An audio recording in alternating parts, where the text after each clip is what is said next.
Ankit, this weapon that we see here on our screens, which is wrapped in a tape, looks like a shotgun, and from the latest information of the police, we believe it was a homemade weapon.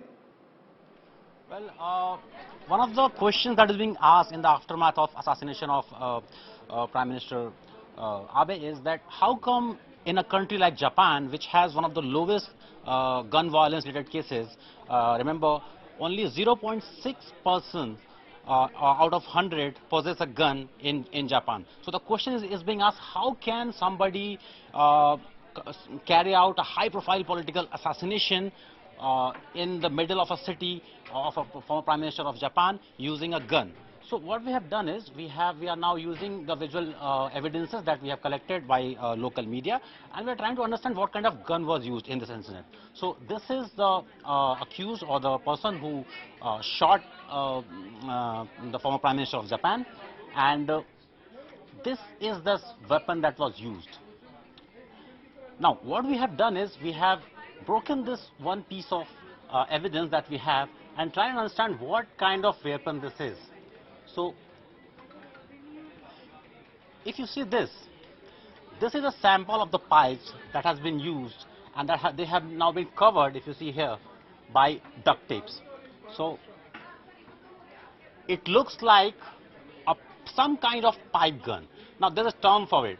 It's called a zip gun. If you read the history of how these kind of amateur guns are made, there are history of these kind of guns being used all over in prisons across Europe and USA, where iron pipes have been used with explosives such as matchboxes, match heads, electric bulbs, these kind of things. Now, if you see this part, these are the metal pipes which have been covered by duct tapes. This is the wooden block to provide stability, and if you focus on this part, this appears to be a lithium battery. This is very important. Why? Because this battery is now used to provide detonation, to provide ignition, because there is no other trigger. So this is used as a trigger to fire. Remember, all this can be, if you search over internet, this is also called an internet gun. How to make such kind of guns, the information related to that is available all over internet. So it's a new threat, it's a new kind of threat that is now being, faced by security agencies, where anybody who has some kind of experience, like this person who has a history of serving in the armed forces, can actually assemble a gun. Now the flip side of these kind of amateur guns is that they are not very accurate. They cannot be fired from a very large distance. That's why he had to get extremely close to the former Prime Minister, and this is how probably what we believe the former Prime Minister of Japan has been assassinated.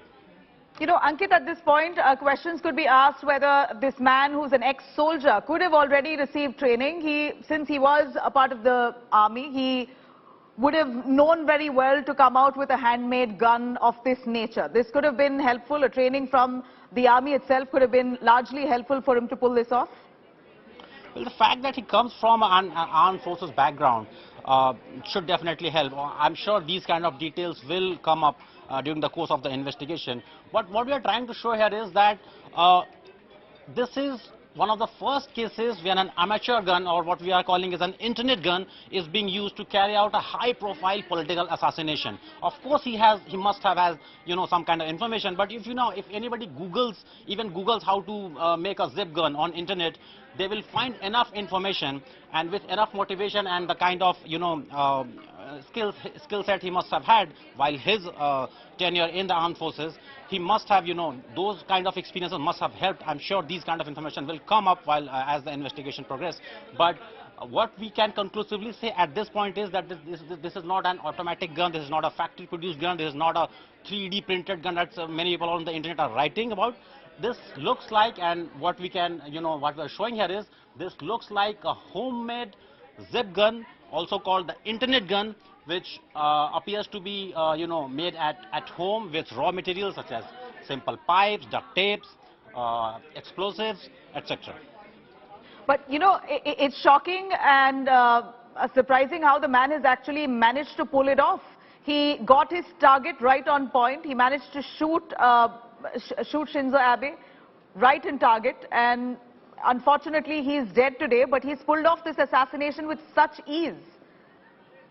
That's where the proximity matters. You know, a question is being asked always whenever there is a VIP movement or a VIP or VVIP program is held, that why do you need such parameters? In India, if a high-profile event is happening, you will see there are 2, 3, 4 layers of security. This is precisely the reason why during high-profile setup, high-profile events, there are at least 2 or 3 parameters, security parameters, at least 2 or 3, so that even if somebody manages to sneak in with a weapon such as this, such as a zip gun, they will not be able to, in that case, target the victim. In this case, however, we have seen in the local media that the assassin managed to, you know, get very close. He had a clear shot, and what also makes it interesting is that most of the zip guns that you see, they are usually single barrel guns. This is a double barrel gun. He has used 2 pipes, so that must include some kind of expertise. And what follows is that, of course, the local security agencies, the investigative agencies will, you know, will carry a thorough investigation. The forensics will get involved. But what it appears right now is that the proximity that this person managed, really helped. that really helped.